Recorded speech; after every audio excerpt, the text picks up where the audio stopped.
A kí wa wípé a kú ọ̀sán, a kí wa wípé a kú ìrọ̀lẹ́. Mo dẹ̀ gbàdúrà wípé ibi wàhálà ìdààmú kò ní ṣẹlẹ̀ sí wa o. A lè rí wípé ó dàbí pé a pẹ́ díẹ̀ ní òní, ṣùgbọ́n kì í ṣe pé àwa náà ni a dédé pẹ́, nítorí ayọ̀ tó ń lọ lọ́wọ́, ìbùkún tó ń lọ lọ́wọ́, ìyẹn fún Tàbórà. A wà ní orí òkè, a wà ní orí òkè Tàbórà lọ́wọ́, níbi tí a ti ń gbàdúrà wípé kí Olúwa kí ó ṣe ohun tuntun nínú ayé wa. Tí bàbá wa olórí àlùfáà Rufus Òkèọlá Olúbíyì Ọ̀ṣítẹ̀lú tó ti kó wa sí orí òkè Tàbórà bí a ti ń ṣe ní ọdọọdún. Àyè wà fún ìwọ náà láti lè wá ní on the 22 ní August ní ọjọ́ Tàbórà. Àkórí ti ọdún yìí náà ni Divine Protection, ààbò Ọlọ́run láti òkè wá, ààbò Ọlọ́run láti òkè wá. Àdúrà wa yóò ṣe ìtẹ́wọ́gbà. Mo gbàdúrà wípé ti ọdún tó ń bọ̀ lórúkọ Jésù Kristi, wọn ò ní ṣe lẹ́yìn ẹnì kọ̀ọ̀kan wa. Bí Olúwa ti ń bẹ tí ẹ̀mí ẹ̀ wà, a máa ṣe ọ̀pọ̀lọpọ̀ ọdún ní ilẹ̀ alààyè. A sọ fún wa wípé every Wednesday ní aago 3 ni ẹ ó máa bá mi pàdé ní orí ìkànnì yìí. Bí Olúwa ti ń bẹ tí ẹ̀mí ẹ̀ wà, ṣùgbọ́n nígbà tí a gbàdúrà aago 3 tán ni mo ṣẹ̀ṣẹ̀ lè rí ààyè láti wá sí orí ìkànnì yìí. Mo dẹ̀ sọ fún wa wípé gbogbo ẹnikẹ́ni tí ó bá ní ohun kan tàbí èkejì tó ní ìrànlọ́wọ́ kan tó fẹ́ ṣe fún wa, ó free láti pè wá sí orí àwọn aago wọ̀nyí: 082 32 90 33 39, 082 32 90 33 39, 082 56 27 0354, 082 56 27 0354, 082 84 86 24 49, 082 84 86 24 49, 090 80 70 34 84, 090 80 70 34 84, 070 87 00 30 87, 070 87 00 30 87, 080 55 14 90 05, 080 55 14 90 05. Èyíkéyìí tí ẹ bá pè wá sí nínú ẹ̀, á dá yín lóhùn fún ohunkóhun, fún ìrànlọ́wọ́ kí ìrànlọ́wọ́ tí ẹ bá fẹ́ ṣe fún wa, tàbí tí ẹ fẹ́ láti ọ̀dọ̀ wa. Ìyanu Ọlọ́run á ṣẹlẹ̀ nínú ayé yín o. Orúkọ Ọlọ́run á sì di gbígbéga bí Olúwa ti ń bẹ tí ẹ̀mí ẹ̀ wà. Ẹ jẹ́ ká lọ sínú àdúrà ká tó lọ sínú ọ̀rọ̀ Ọlọ́run. Bàbá wa ní orúkọ Jésù, bàbá wa ní orúkọ Jésù, bàbá wa nípasẹ̀ Jésù, àjíǹde àti ìyè, a dá gbogbo ògo ìyìn ọlá padà fún ẹ̀yin Ọlọ́run, fún oore ọ̀fẹ́ ńlá tí ẹ fi fún wa. Tẹ́ mú a rí ọjọ́ 11 nínú oṣù kẹjọ, ètò ń ṣe ìrìn àjò kejì nínú àwẹ̀ funfun 13 tí oríkè mọ́ Tàbórà yìí. Olúwa ẹ gbọpẹ́ wa, Ẹlẹ́dàá Olúwa ẹ gbà yín wá, Olúwa ẹ gbọpẹ́ wa, Ẹlẹ́dàá gbà yín wá. Jẹ́ kí ọpẹ́ kó ṣe ìtẹ́wọ́gbà. Ẹ̀yin ogun ọ̀run, à ń lọ sínú ọ̀rọ̀ rẹ, Olúwa ẹ bá wa lọ. Jẹ́ kí ọ̀rọ̀ inú mi àti àrọ́kàn mi jẹ́ kó ṣe ìtẹ́wọ́gbà ní ojú rẹ, Olúwa agbára wa àti olùdáǹdè wa, ní orúkọ Jésù Kristi Olúwa wa. àmín, àmín, àmín ní orúkọ Jésù. Lẹ́ẹ̀kan sí a kí wa wípé a kú ìrọ̀lẹ́, a sì gbàdúrà wípé bí Olúwa ti ń bẹ tí ẹ̀mí ẹ̀ wà, ìyanu Ọlọ́run ó máa ṣẹlẹ̀ nínú ayé wa ní orúkọ Olúwa. Àkórí ọ̀rọ̀ Ọlọ́run tí a fẹ́ gbọ́ lónìí náà ni a pè wípé adé òdodo. Adé òdodo, tí a máa rí ẹ̀kọ́ kíkà yẹn nínú ìwé Tímótì kejì orí 4 ẹsẹ̀ 8. Tímótì kejì orí 4 ẹsẹ̀ 8. Láti ìsinsìnyí lọ, a fi adé òdodo lélẹ̀ fún mi, tí Olúwa onídàájọ́ òdodo yóò fi fún mi ní ọjọ́ náà, kì í sì ṣe kìkì èmi nìkan, wọ́n pẹ̀lú fún gbogbo àwọn tó ti fẹ́ ìfarahàn rẹ̀. Praise the Lord. Praise the Lord. Níbi ọ̀sẹ̀ méjì sẹ́yìn, a sọ̀rọ̀ wípé níbo ló ti fẹ́ lo ayérayé rẹ, níbo ló ti fẹ́ lo ayérayé rẹ ní apá kìíní.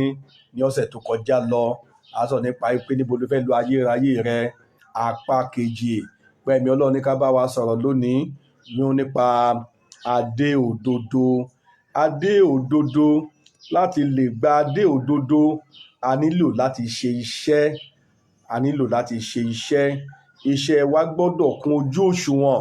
Pọ́ọ̀lù àpọ́sítélì wípé láti ìsinsìnyí lọ, a ti fi adé òdodo lélẹ̀ fún mi, tí Olúwa onídàájọ́ òdodo yóò fi fún mi ní ọjọ́ náà, kì í ṣe kìkì mi nìkan, ṣùgbọ́n pẹ̀lú fún gbogbo àwọn tó ti fẹ́ ìfarahàn rẹ̀. Ó wí pé Olúwa onídàájọ́ òdodo, ọba tí kìí ṣègbè lẹ́yìn ìkà ènìyàn, ọba tí kìí fi igbá kan bọ̀kan nínú, ọba tí kìí purọ́, ọba tí kìí gba àbẹ̀tẹ́lẹ̀, ọba tí kìí bọ̀wọ̀ fún ẹnikẹ́ni, is not a respecter of anybody. Bí o bá ṣe jókòó náà ni wà bá ara rẹ. Wọ́n ní bá ṣe jókòó, bẹ́ẹ̀ bá ṣe tẹ́bẹ̀ díẹ̀, bẹ́ẹ̀ náà ni wàá ṣe sùn lé. Bó bá ṣe jókòó, tó máa yà ẹ́ ní fọ́tò, bẹ́ẹ̀ náà ni wàá ṣe bára ẹ. Kò sí májíìkì kankan nú ẹ̀, kò sí májíìkì kan, kò sí ọgbọ́n, kò sí pé bóyá wọ́n ń dọ́gbọ́n kan sí. Bẹ́ẹ̀ ni nígbà tí o bá ti lè kọ́ tó ti lè mú ẹ pé níbo tó ti lè lépa pé ibi tó fẹ́ dé sí, tó ti lépa pé ibi tó fẹ́ dé sí, tó ti fẹ́ lo ayérayé ẹ, tí o dẹ̀ ti pinnu pé o ò fẹ́ lọ sínú ìyà ayérayé, tó fẹ́ lọ sínú ayé ayérayé, tó fẹ́ lọ sínú ìgbádùn ayérayé. Ẹnikẹ́ni tó bá lè lọ sínú ìgbádùn ayérayé yẹn ni àwọn tí ó máa gba adé òdodo. Àwọn ló máa gba adé òdodo. Àwọn náà máa sọ fún pé káàbọ̀ ọmọ ọ̀dọ̀ rere.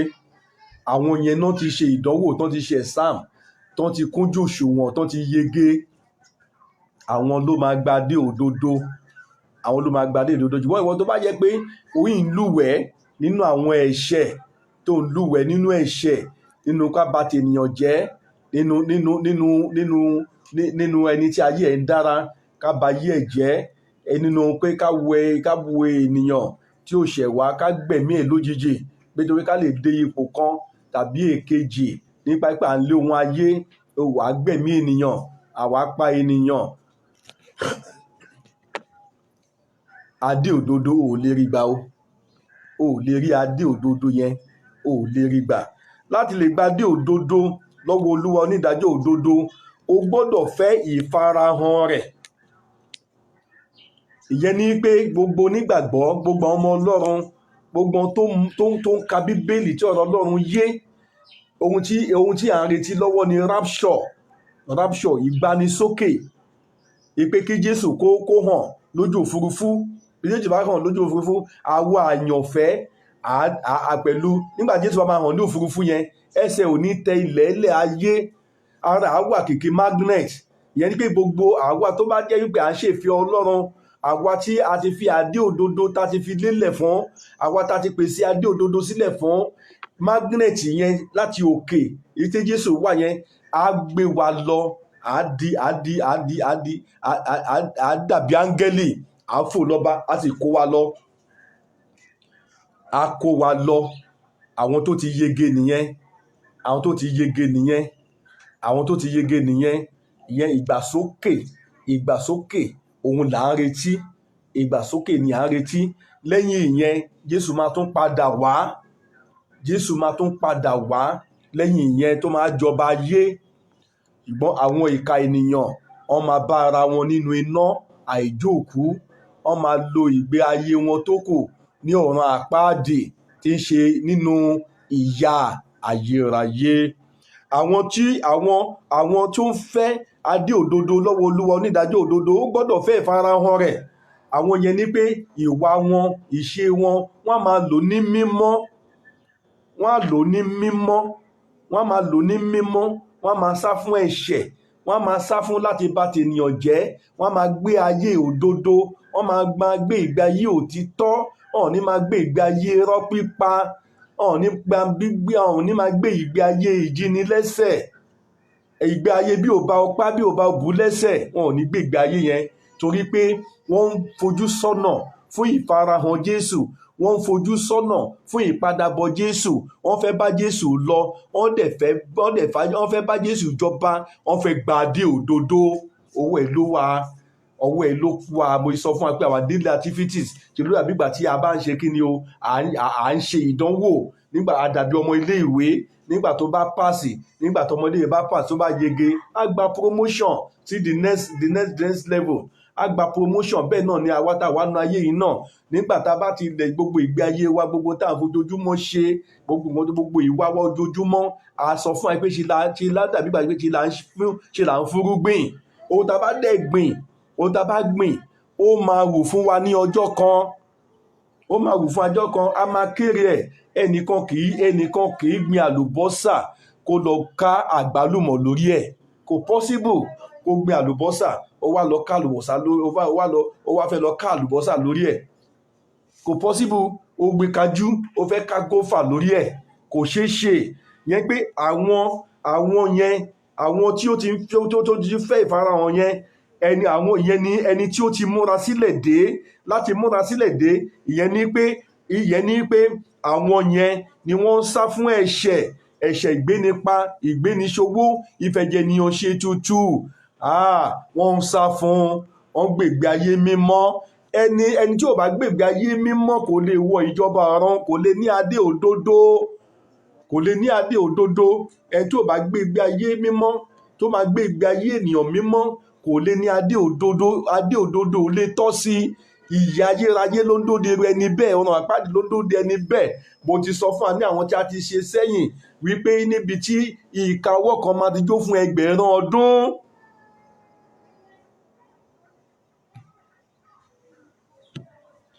Ìyẹn àwọn tí ó bá ń wá adé òdodo, àwọn tí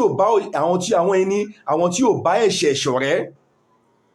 Wọn ò bá ẹ̀ṣẹ̀ ṣọ̀rẹ́. Ìyẹn ni pé láti múra sílẹ̀ dé, o gbọ́dọ̀ fi àyà rán ìṣòro.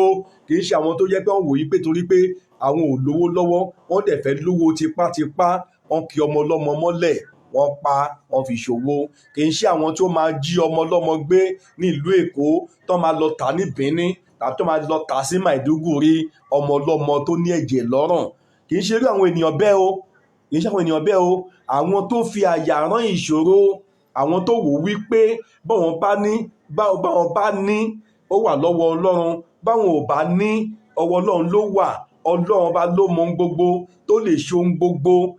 Tí ó bá jẹ́ pé òun náà wà nírú àwọn èèyàn bẹ́ẹ̀ tó jẹ́ pé òun wojú Olúwa fún ọmọ ni, fún ohun kan ni, fún owó ni, fún ọlá ni, fún ìgbéga ni, àsìkò tó ti ṣí sílẹ̀ fún ẹ. Tàbórà ló délẹ̀ yìí. Àsìkò tábórà la wà yìí. Àwọn ènìyàn mímọ́ wà lórí òkè tó ń gbàdúrà lọ́sàn àti lóru, tí wọn ò sùn, tí wọn ò ṣàárẹ̀, tí wọ́n dẹ̀ bẹ̀rẹ̀ tó ń gbàdúrà fún àlàáfíà. Wọ́n ń gbàdúrà fún gbogbo àlàáfíà ènìyàn gbogbo. À ń gbàdúrà fún orílẹ̀-èdè Nàìjíríà pé kàlàáfíà kó lè jọba. À ń gbàdúrà fún gbogbo orílẹ̀-èdè àgbáyé pé kàlàáfíà kó jọba. À ń gbàdúrà pé kí COVID-19 kó lọ kó palẹ̀ mọ́, kó kò ní orílẹ̀-èdè wa, kó kò lórílẹ̀-èdè àgbáyé. Ohun tá à ń gbàdúrà fún náà nìyẹn. Ìwọ náà orí ọ̀fẹ́ wà fún ẹ. Wọ́n pé kó wá gbàdúrà. wá kó wá gbàdúrà. Bíbélì sọ pé bí ẹni tí ò bá lè gbàdúrà, ẹni tó gbàdúrà ó kàn ṣe lásán ni. Ẹni tó bá lè gbàdúrà ó wálé ayé asán ni. Àdúrà ni ọ̀pá kìrìsìtẹ́nì. Àdúrà ní ọ̀pá kìrìsìtẹ́nì. Àyè ṣí fún ẹ. Má sọ pé torí pé òun wá ohun ayé, má sọ pé torí pé òun wá òun fipá wá owó, má sọ pé torí pé o fẹ́ gun ọkọ̀, nígbà tó lóun tí ì pèsè ọkọ̀ fún ẹ tó tí ì níṣẹ́ lọ́wọ́ tó fẹ́ gun ọkọ̀, ọlọ́run tí ì níṣẹ́ kan tó dára lọ́wọ́, o fẹ́ kọ́lé. Wọ́n ní tí ò bá ní ẹni tí kò sí nǹkan tí àgbẹ̀ ń dúró ṣe lóko tí ó ń di òru lóko, bí wàá jẹ́ pé ó fẹ́ jí iṣu ẹgbẹ́ ẹ̀ wà, tí ó bí wọ́n ti jẹ́ pé àwọn èròkérò ẹ ló wà lọ́kàn ẹ, ọ̀run àpáàdì ló ń lọ. Ó dẹ̀ lè ní adé òdodo. Ó dára kí òun náà darapọ̀ mọ́ àwọn ènìyàn mímọ́, darapọ̀ àwọn èèyàn mi ní ìlú Ògèrè ní kìlómítà 60 Ògèrè express road. Wà àwọn èèyàn wà àti gorí òkè láti ìjẹta, láti alẹ́ on the 9 láti wà ń bẹ, láti alẹ́ on the 9 láti wà lórí òkè tí à ń bẹ̀bẹ̀, tí à ń gbàdúrà fún orí ọ̀fẹ́, tí à ń gbàdúrà fún àánú, tí à ń gbàdúrà fún ìgbéga, fún ìṣeré. Àwọn tó ń wọ́ ọmọ kó lè rí ọmọ. Ìbùkún 13 òun ni àjọ̀dún Tàbórà yìí lódó fún. Ìbùkún 13 ní ojú rere, ọmọ rere, gbogbo ẹ̀ ló wà níbẹ̀. Tó bá ń wọ ọmọ, tó ń wá owó, tó ń fẹ́ kọ́nu ẹ̀ là, tó gun ayé ń yọ lẹ́nu, wọ́n tó gun ayé ń lé. Má sọ pé tó gbógun ológun, má sọ pé tó gbógun ayé ń lé ẹ. O wá lọ di pé o fẹ́ fèèyàn ṣòwò, o fẹ́ gbé nípa, o fẹ́ gbé ènìyàn ṣòwò, o fẹ́ ohun tí ò tọ́ sí ẹ, o fẹ́ lọ máa jalè, o fẹ́ digun jalè, o fẹ́ máa gbé nípa, o fẹ́ máa gbé ní ṣòwò, o fẹ́ máa fẹ́ ẹ̀jẹ̀ ní ọṣẹ tútù. Tó bá ní gbogbo ẹ̀ náà tán, tó bá Bíbélì pé èrè kí ló jẹ́ fún ènìyàn tó jèrè gbogbo ayé tó wá pàdánù ìjọba ọ̀run. Ó ní kí ni wàá fi ṣe pàṣípàrọ̀ ẹ̀mí ẹ? Kò sí nǹkan tó wá fi ṣe pàṣípàrọ̀ ẹ̀mí ẹ ju pé kó lọ sí ọ̀run àpáàdé lọ, kí Sátánì kó kí ẹ káàbọ̀, wípé káàbọ̀ ọmọ ọ̀dọ̀ rere, bọ́ sínú ìyà ìlópin, bọ́ sínú ìyà ayérayé. Mo gbàdúrà wípé ẹ̀mí ta fi ń sá fún ẹ̀ṣẹ̀, ta fi ń fẹ́ ìfarahàn Jésù, ta fi ń fẹ́ ìfarahàn olùgbàlà, á wọnú ẹ lọ. Ọlọ́run aláṣepé á lè ṣe tiẹ̀ láṣepé. Ọlọ́run á ṣe tiẹ̀ láṣepé. Ìwé Tímótì kínní orí 4 ẹsẹ̀ 9. Nítorí ṣíṣe eré ìdárayá ní èrè fún ohun díẹ̀, ṣùgbọ́n ìwà bí Ọlọ́run ní èrè fún ohun gbogbo. Ó ní ìlérí tí ìgbé ayé ìsinsìnyí àti ti èyí tí ń bọ̀. Ká bá ṣe exercise, ó ní èrè díẹ̀, ṣùgbọ́n ìwà bí Ọlọ́run pẹ̀lú ìtẹ́lọ́rùn, èrè gbogbo ló ní. Ó ní èrè nínú ayé tí a wà yìí, ó tún ní èrè ní ayé tó ń bọ̀. Ìyẹn ayé tó ń bọ̀ yẹn ni láti wọ ìjọba ọ̀run. Nígbà tá a bá máa wọ inú ìgbádùn ayérayé, nígbà tí Olúwa máa kí wa pé káàbọ̀ ọmọ ọ̀dọ̀ rere, bọ́ sínú ayé Olúwa rẹ. Ìyẹn là ń sọ nípa ẹ. Bí ṣíṣe eré ìdárayá ní èrè díẹ̀, ṣùgbọ́n ìwà bí Ọlọ́run ní èrè fún ohun gbogbo. Ó ní ìlérí tí ìgbé ayé ìsinsìnyí àti èyí tó ń bọ̀. Èrè ìwà bí Ọlọ́run ní adé òdodo, ẹni tí ó ti yege nínú ìwà tó ń hù ní ayé. Ìwà tí ó bá ti hù, tó bá ti bá ti Ọlọ́run mu, adé òdodo ń dó díẹ̀. Adé òdodo, ìwà tó bá ti ń hù, tó bá ti bá ti Ọlọ́run mu, adé òdodo ó ṣe kí ni o, ó ń dó díẹ̀. Irú ènìyàn bẹ́ẹ̀ ti jèrè ní ayé yìí, yóò sì tún jèrè ìjọba ọ̀run. Ètò túmọ̀ sí pé kò wá sí ilé ayé asán, ó sì tún rí ilé dé sí. Bíbélì wípé bí ọkàn wa kò bá dá wa lẹ́bi, a ó ní ìsinmi ògo.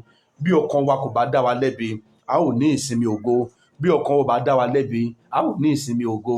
Olúwa yóò gbọ́ tiwa, àdúrà yóò ṣe ìtẹ́wọ́gbà. Láti lè ní adé òdodo yìí, àwọn ohun wọ̀nyí ni wàá ṣe. Láti lè ní adé òdodo yìí, àwọn mẹ́rin ni wọ̀nyí wàá ṣe. Èkíní, Tímótì kínní orí 4 ẹsẹ̀ 7. Tímótì kínní orí 4 ẹsẹ̀ 7. Ṣùgbọ́n kọ ọ̀rọ̀ asán àti ìtàn àwọn àgbà obìnrin, sì máa tọ́ ara rẹ sí ìwà bí Ọlọ́run. Àìmọye àwọn ìtàn ìmíì èyí tá a lè gbọ́ tó lè sọ fún wa, tó lè mú wa ṣìnà.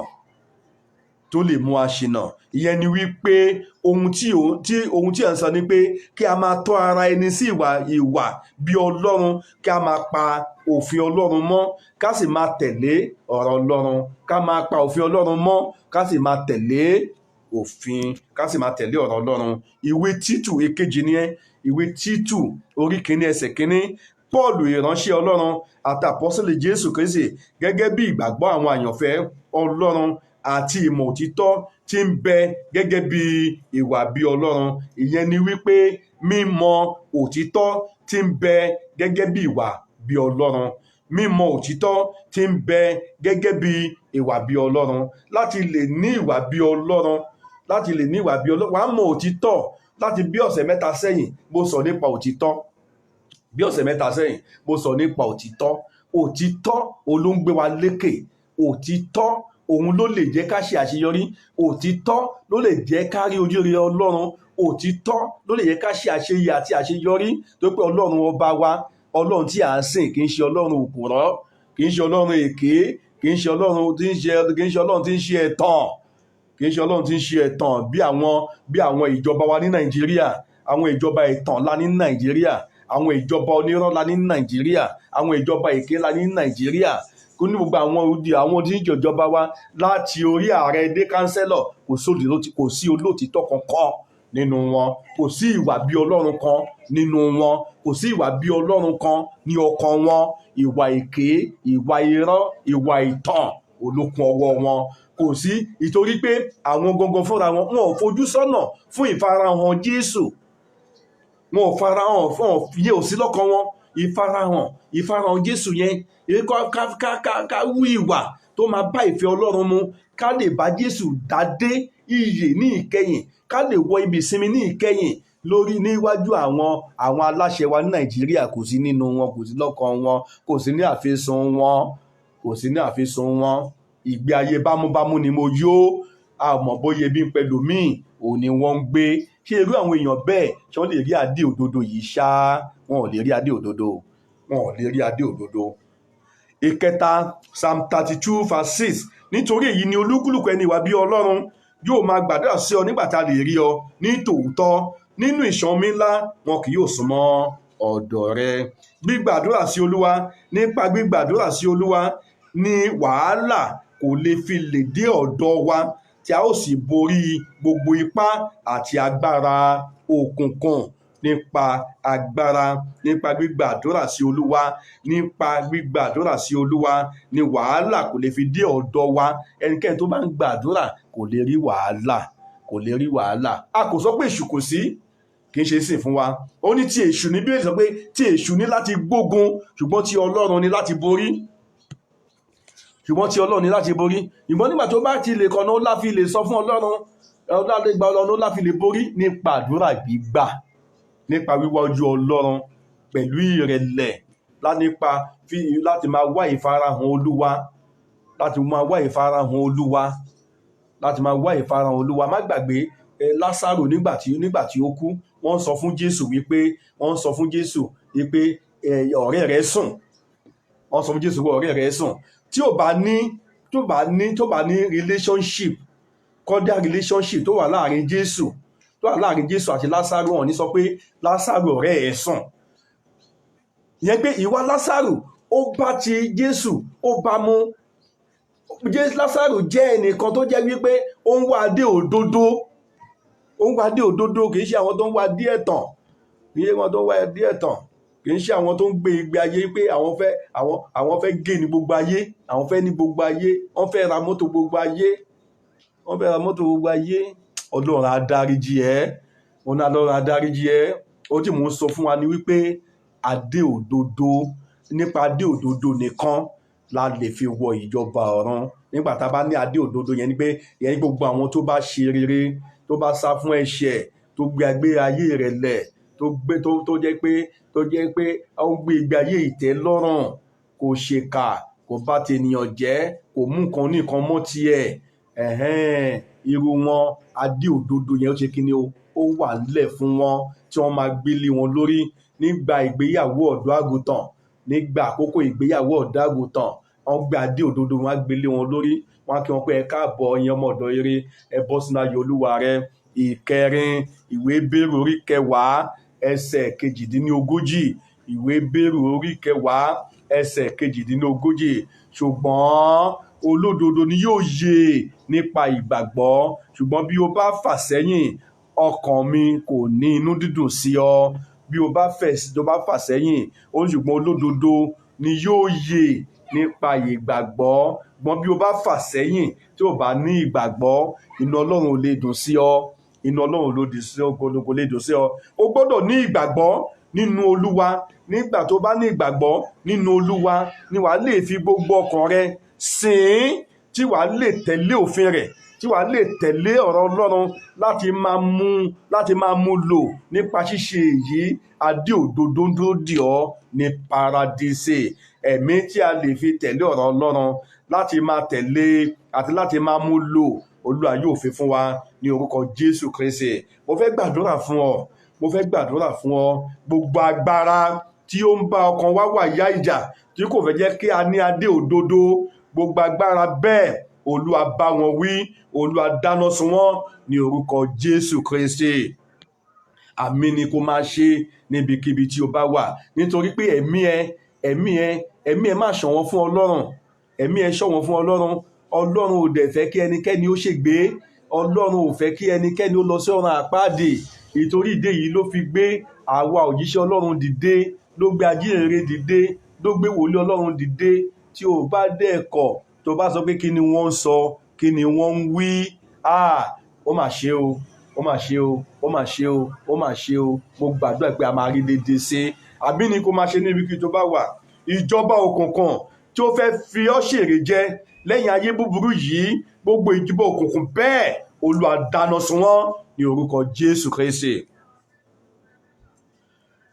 Nígbà tí Olúwa bá kí àwọn àyànfẹ́ wípé káàbọ̀ ọmọ ọ̀dọ̀ rere, bọ́ sínú ayọ̀ Olúwa rẹ, èmi àti ìwọ, a ó pẹ̀lú wọn, a ó sì bá Jésù jọba ní orúkọ Jésù Kristi. Adé òdodo kò ní bọ́ lọ́wọ́ wa, a ó rí ilé dé sí. Bẹ́ẹ̀ sì ni Sátánì kò ní fi àṣírí jẹ ní orúkọ Jésù Kristi, Olúwa àti olùgbàlà wa. Jésù Olúwa wa. Àmín, àmín, àmín ní orúkọ Jésù. Bí Olúwa ti ń bẹ tí ẹ̀mí ẹ̀ wà, mo kí ọ lẹ́ẹ̀kan sí ẹni nice day.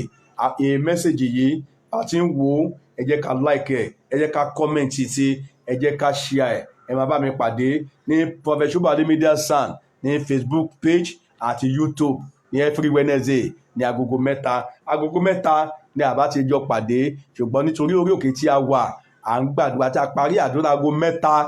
Nígbà tí a parí àdúrà ago 3, mo ní orí ọ̀fẹ́ láti wá sórí ìkànnì yìí láti bá wa sọ̀rọ̀ Ọlọ́run. Mo dẹ̀ gbàdúrà wípé ọ̀rọ̀ Ọlọ́run kò ní lọ lásán nínú ayé wa. Ọlọ́run gbé iléeṣẹ́ ìránṣẹ́ yìí kalẹ̀ fún ìjìrí ọkàn gbogbo ènìyàn, fún ìjìrí ọkàn gbogbo ènìyàn, láti gbé ká má pàdánù paradíṣe, ká má di èrò ọ̀run àpáàdì. Lolúwa ṣe gbé iṣẹ́ ìránṣẹ́ yìí kalẹ̀, Prophet Shobowale Media San. Mo dẹ̀ ti sọ fún wa rí wípé a nílò àwọn ìrànlọ́wọ́ yín lọ́nà kan tàbí èkejì. A ní àwọn ìrànlọ́wọ́ yín. Àwọn iṣẹ́ bíi 6 Ọlọ́run ti gbọ́wọ́ wá ṣe. Sátánì yóò rẹ́rìn wọn ní ìkẹyìn. Àrékérekè Sátánì, àdúrà fórílẹ̀ Nàìjíríà, pàṣípààrọ̀, àkókò ìrònúpìwàdà. Ọlọ́run gbà wá. 6 nìyẹn. Àwọn iṣẹ́ tó dẹ̀ wà nílẹ̀, tí ó ti wà nílẹ̀ tẹ́ pé ká dẹ̀ kó lọ, ká gbé wọn lọ sí stúdíò olówó lókù tá a ti parí iṣẹ́ lórí ẹ̀, pé kó lọ stúdíò tẹ́ pé owó ló ń dá wa dúró. Kì í ṣe ọ̀rọ̀ 10 o, kì í ṣe ọ̀rọ̀ 10, kì í ṣe ọ̀rọ̀ 10, kì í ṣe ọ̀rọ̀ 10. Olúwa nílò ìrànlọ́wọ́ ìwọ náà. Dìde fún ìrànlọ́wọ́ wa, dìde fún ìrànlọ́wọ́ ọ̀rọ̀ Ọlọ́run, dìde fún ìrànlọ́wọ́ iṣẹ́ Ọlọ́run. Mo dẹ̀ gbàdúrà yìí pé bó ṣe ń ṣe èyí, ìyanu Olúwa, èyí tójú máa rí, tétí máa gbọ́, tẹnu máa sọ, ó máa ṣẹlẹ̀ nínú ayé ẹ. Ọwọ́ ìgbé ayé ìbùkún, torí kò sẹ́nikẹ́ni tó lè ka ọwọ́ ọ̀wàrà òjò ìbùkún, tẹnikẹ́ni ò lè kà. Olúwa yàlú ẹ, ilẹ̀kùn ìbùkún ńlá Olúwa ṣí sílẹ̀ fún ẹ lórúkọ Jésù. Ìran òjò kan, àmì ò gbọ́ rí wípé ìran òjò kan ó rọ omi gbígbóná lórúkọ Jésù. Ilé ayé ẹ máa tùbà, ó máa tùṣe. Ayé ò ní gbóná mọ́ ẹ o, ayé kò ní gbóná mọ́ ẹ, ayé kò ní gbóná mọ́ ẹ. Gbogbo ilẹ̀kùn èyí tí ègún ìdílé ti tì mọ́ ẹ, àwọn ọ̀run máa ṣí sílẹ̀ fún ẹ. Gbogbo àti ibẹ̀ tẹ̀mí ẹ wà, Ọlọ́run ẹ̀mí òun wòlíì ó máa ṣe sílẹ̀ fún ẹ. Gbogbo ilẹ̀kùn táyé ti tì, àwọn arógo ṣáájú ológo, àwọn arógo bògo jẹ́, àwọn arógo ṣògo báṣubàṣu, gbogbo ilẹ̀kùn ayọ̀, ilẹ̀kùn ọlá, gbogbo ilẹ̀kùn ìbùkún tó ti tì mọ́ ẹ, Ọlọ́run ẹ̀mí àwọn wòlíì, Ọlọ́run ẹ̀mí àwọn gbogbo ènìyàn ó máa ṣílẹ̀kùn bẹ́ẹ̀ sílẹ̀ fún ẹ. Gbogbo ọ̀tá tó bá sọ wípé o ò ní rọ́nà lọ, tó lò ní délẹ̀ ìlérí, nígbà tí Gòláyátì ṣubú lulẹ̀, Dávidi ó gbẹ́sẹ̀ lé lórí, ètò túmọ̀ sí pé ìṣẹ́gun, wàá ṣẹ́gun wọn, wàá rin orí wọn kọjá, ilẹ̀ alanu gbé àwọn ọ̀tá bẹ́ẹ̀ mì, ilẹ̀ alanu gbé àwọn ọ̀tá bẹ́ẹ̀ mì, wàá sì di aṣẹ́gun, wàá di olóríire. Nígbà tó bá ń ka àwọn olóríire, àwọn ọlọ́lá, àwọn alábùkún fún ní orílẹ̀-èdè Nàìjíríà àti gbogbo àgbáyé, Olúwa ka ẹ̀ mọ́ wọn, Olúwa ka ẹ̀ mọ́ wọn, Olúwa ka ẹ̀ mọ́ wọn. Bẹ́ẹ̀ ni yóò sì rí, ó sì ti rí bẹ́ẹ̀ ní orúkọ Olúwa Jésù Olúwa wa. Àmín, àmín, àmín lórúkọ Jésù.